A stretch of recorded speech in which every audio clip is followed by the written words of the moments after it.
केव्हाही जर आपण मार्केटमध्ये भाजीच्या स्टॉलवर किंवा फ्रूटच्या स्टॉलवर गेलं तर आपल्याला ही केळी भेटून जाऊ शकते. त्यामुळे अगदी सोप्या पद्धतीनं बाहेरून तर आपण नेहमी हा पदार्थ आणतो, पण इतका महागडा आणि अस्वच्छ पद्धतीनं बनवला असतो, त्यामुळे घरीच अगदी साध्या सोप्या पद्धतीनं आपल्याला बनवायचे. तर ह्या ठिकाणी कच्च्या केळी घेतलेल्या आहेत. एका प्लेटमध्ये आपल्याला थोडंसं मीठ टाकून घ्यायचं आणि अर्धा चमचा आपण हळद टाकून घेतलेली आहे. दोन्ही सेम प्रमाणात घेतलं तरीसुद्धा चालते. आणि थोडंसं त्यावरती आपल्याला 2 चमचे इतकं पाणी टाकून मिक्स करून घ्यायचं, जे की मीठ चांगलं विरघळलं जाईल. अशा पद्धतीनं आपण ह्या ठिकाणी विरघळून घेतलेलं आहे. आता मीठ आणि हळद तर आपण विरघळून साईडला ठेवलं आहे. तर आता गॅसवरती आता आपण पॅन ठेवणार आहोत. आता तेल टाकून घ्यायचे. आता तेल गरम होईपर्यंत आपण गॅस मिडियम ठेवलेला आहे. आपल्याला केळी डायरेक्ट सोलून घ्यायची आहे, त्यामुळे आपण अगोदर तेल ठेवून घेतलेलं आहे. कारण केळी जर सोलून घेतली तर खूप लवकर लाल पडली जाते किंवा काळी पडली जाते. त्यामुळे आपल्याला तेल ठेवूनच या ठिकाणी आपल्याला कट करून घ्यायचं आहे. कच्ची केळीवरची साल काढण्यासाठी थोडंसं हार्ड जातं, त्यामुळे असं कट करून घ्यायचं. असं चिऱ्या पाडून घेतल्या की आपल्यावरची साल काढण्यासाठी अगदी सोप्या पद्धतीने आपण ही साल काढू शकतो. आता साईडचे थोडंसं आपल्याला कट काढून टाकायचे आहेत, जे की साल काढण्यासाठी सोपं जाईल. तर अशा पद्धतीनं आपण चिऱ्या पाडून घेतल्या आणि त्यामधून आपल्याला असे सोलून घ्यायचे. तर ह्याच पद्धतीनं आपल्याला पूर्ण केळ्या एकदम सोलायच्या नाही आहेत. एकच केळी आपण सुरुवातीला सोलून घेतो, कारण एकाच केळीपासून आपल्याला बनवायचं आहे. एक एक केळी घ्यायचं आणि अशी सोलून घ्यायचं. चला तर मी फटकन ह्या पद्धतीने केळी सोलून घेते.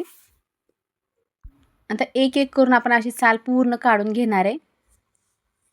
अगदी घट्ट असते, त्यामुळे काढण्यासाठी थोडासा वेळ लागतो. फक्त इतकीच प्रोसेस थोडीशी हार्ड आहे. बाकी इतकं सोपं आहे की सहज तुम्ही नवीन फर्स्ट टाईम जरी बनवता बिलकुल हा पदार्थ बिघडणार नाही.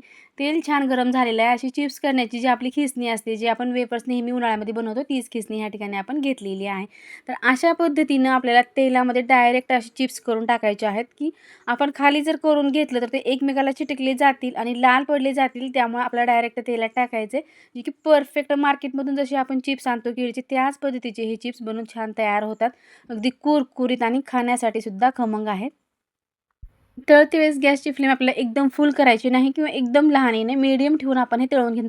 जेव्हा टाकतो तेव्हा तेल चांगलंच कडकडीत गरम असायला पाहिजे. जर थंड झालेल्या तेलात टाकला तर एकमेकांना चिप्स जे आहे ते चिटकण्याची शक्यता असते.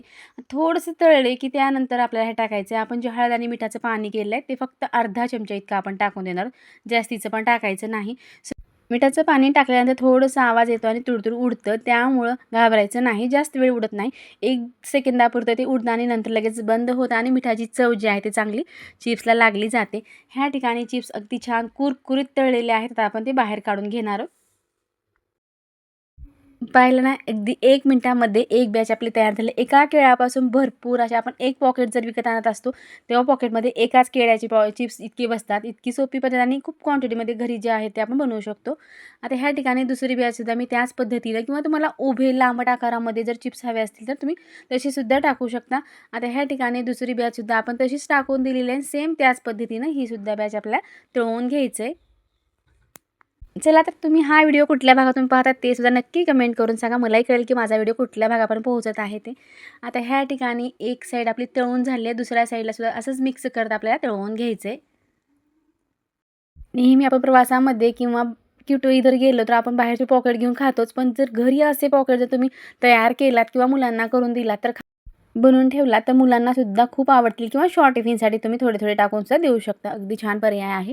आता ह्या ठिकाणी दुसरी बॅचसुद्धा आपली छान तळलेली आहे. पाहू शकता एकाच रंगामध्ये आपल्याला एकसारखे रंगात तळून घ्यायचं आहे किंवा डार्क किंवा खूप लालसर असे काढायचे नाही आहेत. पाहू शकता ह्या ठिकाणी आपले इतके चिप्स बनवून तयार अगदी 7 केळ्यापासून आपण ही बनवलेले आहेत. इतके भरपूर असे आपले हे चिप्स बनवून तयार झालेत एकाच रंगामध्ये.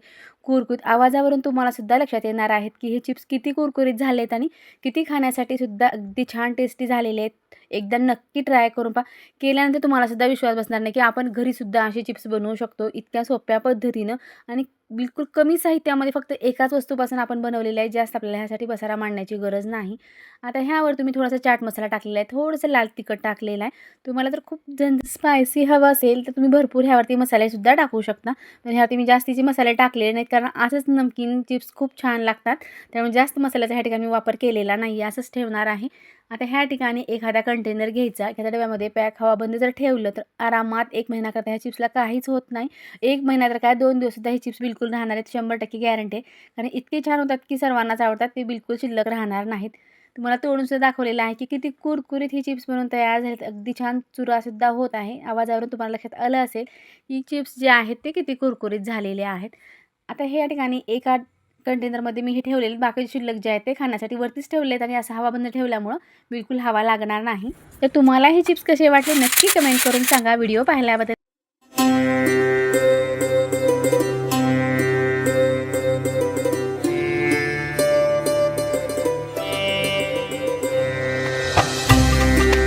घेतलेली आहे आपण बगर जी घेतलेली आहे ती 2 वाट्या भरून घेतलेली आहे आणि अर्धी वाटीपेक्षा थोडी जास्त आपण साबुदाणा घेतलेला आहे. म्हणजे तुम्हाला जे जास्त प्रमाणात बनवायचं असेल तर 3 वाट्या छोट्या वाटीने बगर आणि 1 वाटी साबुदाणा परफेक्ट मेजरमेंट आहे.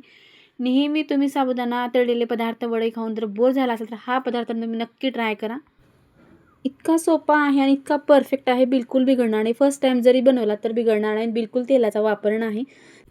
कमी तेलामध्ये कमी मेहनतीमध्ये परफेक्ट पदार्थ आहे. नक्की शेवटपर्यंत पहा, अगदी उपयोगी येणारा पदार्थ आहे. तर इथे चांगलं भिजलेलं आहे. 5 तासासाठी आपण हे भिजत ठेवलेलं होतं किंवा रात्ररात्री ठेवलं तरीसुद्धा चालते. तर इथे छान भिजलेलं असल्यामुळं आता मिक्सरच्या भांड्यामध्ये टाकून आपण त्याचं वाटण तयार करून घ्या. त्या अगोदर थोडंसं मी ह्या ठिकाणी शेंदूर टाकून घेतलेलं आहे आणि मिक्सरला आपण हे चांगले वाटण तयार केलं आहे. अगदी बारीक वाटण तयार करायचं, मोठं जास्ती ठेवायचं नाही.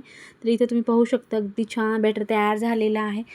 जसे की आपण नेहमी इडली आणि आप्पे डोसे बनवतो, पण त्यापेक्षा आपण उपवासाचे जे बनवतो ते अगदी भन्नाट लागतात आणि इतके चविष्ट होतात.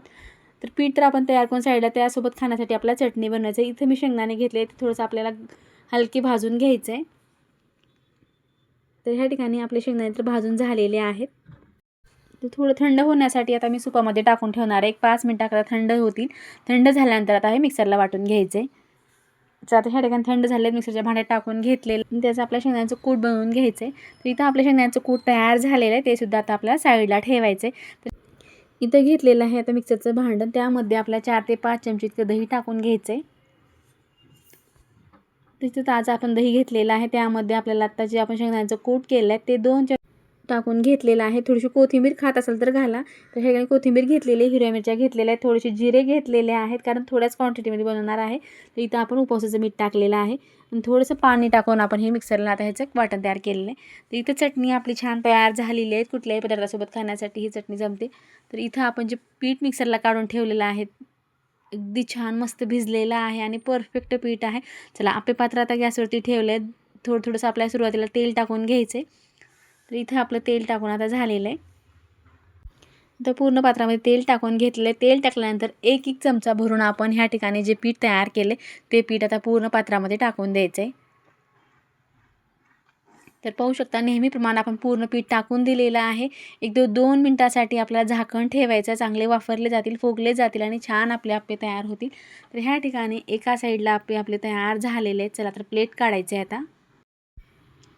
तर दुसऱ्या साईडनं सुद्धा आपल्याला उलटून टाकायचं. अगदी मस्त खमंग गोल्डन ब्राऊन कलर आलेला आहे आणि खाण्यासाठी अतिशय कुरकुरीत आणि मधून नरम असे छान आपले आप्पे तयार झालेले आहेत. तुम्ही एक वेळेस नक्की ट्राय करा आणि तुमचे कधीच बिघडणार नाहीत. तर ह्या ठिकाणी पूर्ण आप्पे जे आहेत ते आपण उलटून टाकलेले आहेत आता आणि त्या साईडनं सुद्धा आपल्याला 2 मिनटाकरता चांगलं असंच भाजून घ्यायचे. इथं आपले आप्पे तयार झालेत प्लेटमध्ये. आता मी ते काढून घेणार आहे कारण खूप कमी क्वांटिटी असल्यामुळे मी ह्या ठिकाणी आप्पे तर बनवून दाखवले आहे. पण आता आपल्याला त्याच पिठापासून डोसासुद्धा बनवायचा आहे. अगदी परफेक्ट न मोडता आणि परफेक्ट डोसा जाळीदार बनून तयार होणार आहे. चला तर आता आप्पे साईडला ठेवूया. त्या अगोदर जर तुम्ही चॅनलवरती नवीन असेल तर प्लीज चॅनलला एक लाईक करा, शेअर करा, सबस्क्राईब करा किंवा तुम्ही हा व्हिडिओ कुठल्या भागातून पाहतात नक्की एक कमेंट करून सांगा. मलाही कळेल की माझा व्हिडिओ कुठल्या भागापर्यंत पोहोचत आहे. तर इथं आपण गॅसवरती डोशाचा तवा ठेवला आहे, त्यामध्ये थोडंसं तेल टाकलेलं आहे आणि जे पीठ शिल्लक राहिलेलं आहे तितकं सगळंच पीठ आम्ही ह्या ठिकाणी टाकलेलं आहे. अगदी मस्त डोसा आपला तयार होणार आहे. ह्यात बिलकुल आपला चमचा वगैरे काहीच फिरवायचं नाही, फक्त बॅटर टाकायचे. तुम्हाला खूप घट्ट वाटलं सुरुवातीला ते 2 चमचे पाणी टाकलं तरीसुद्धा चालते, पण बिलकुल परफेक्ट पीठ आहे, बिलकुल पाणी टाकण्याची गरज नाही. तर ह्यावरती आपल्या 1-2 मिनटाकरता झाकण ठेवायचं आहे. तर इथे मी 2 मिनटाकरता झाकण ठेवलेलं होतं, आता झाकणसुद्धा काढणार आहे. चला तर आता पाहूया आपला डोसा कसा झाला आहे. एकदम मस्त एका साईडनं छान आपला डोसा तयार झालेला आहे, बिलकुल तव्याला चिटकलेला नाही, परफेक्ट तयार झाला. थोडंसं एका साईडनं तेल टाकून आपण दुसरी साईड उलटून टाकणार आहोत. जर दिवसभर उपवास असेल आणि तळलेलेच पदार्थ आपल्याला खायला बोर झालं तर असं एखादा पदार्थ बनवून ठेवला तर केव्हाही दिवसभर आपण खाऊ शकतो. थंड झाला तर सुद्धा आपला हा पदार्थ चांगलाच लागतो, बिलकुल टेस्ट बदलत नाही, अगदी छान राहतात, नरम राहतात. जर खूप कुरकुरीत हवा असेल तर थोडंसं पातळ टाकायचं आणि जास्त वेळ चालू ठेवायचा गॅस, मस्त कुरकुरीत होतात. त्या ठिकाणी मी जास्त कुरकुरीत बनवलेलं नाही. तर पाहू शकता अगदी परफेक्ट डोसासुद्धा तयार झालेला आहे. आप्पे आणि डोसे तर तयार आहे. चटणीसुद्धा बनवून घेतल्यात. आपल्याला थाली लावून घ्यायचं आहे, त्यासाठी भरपूर असे पदार्थ आपण सोबत खाण्यासाठी घेतलेले आहेत. चला तर एक आपण आता ह्या ठिकाणी लावून घेऊया. तर इथं मी घेतलेला आहे राजगिरा लाडू घेतलेला आहे, डोसा घेतलेला आहे आपण बनवलेला आत्ताच. तर इथं ह्या ठिकाणी आप्पे घेतलेले आहेत. मस्त आंबट गोड चवीच्या अशा कैऱ्या होत्या मस्त, त्या घेतल्या आहेत सोबत खाण्यासाठी. आणि चटणी घेतलेली आहे, मस्त आपली ही कलाकंद वडी आहे ती घेतलेली आहे. परत सोबतच आपण शेंगदाणा लाडू घेणार आहोत. त्या अगोदर माझ्याकडे अंजीर आहेत, त्यामुळे अंजीर घेतलेला आहे. आणि ते लाडू केलेला शेंगदाण्याचा तो सुद्धा घेतला. लाडू कसा बनवायचा हा तर तुम्हाला माहीत असेलच, त्याचा सुद्धा व्हिडिओ आपण भरपूर वेळेस अपलोड केलेला आहे, चॅनलवरती जाऊन पाहू शकता. आता तुम्हाला एक आप्पा मी ह्यामधला कट करून दाखवेन की मध्ये किती मस्त लुसलुशीत झालेला आहे. तर पाहू शकता अगदी मस्त लुसलुशीत पोट भरणारा पदार्थ आहे. नक्की ट्राय करा. आणि तुम्हाला हे उपवास स्पेशल थाळी कशी वाटली नक्की एक कमेंट करा, एक लाईक करायला विसरू नका. व्हिडिओ पाहिल्याबद्दल धन्यवाद. पुन्हा भेटूया अशाच एका नवीन रेसिपीसोबत.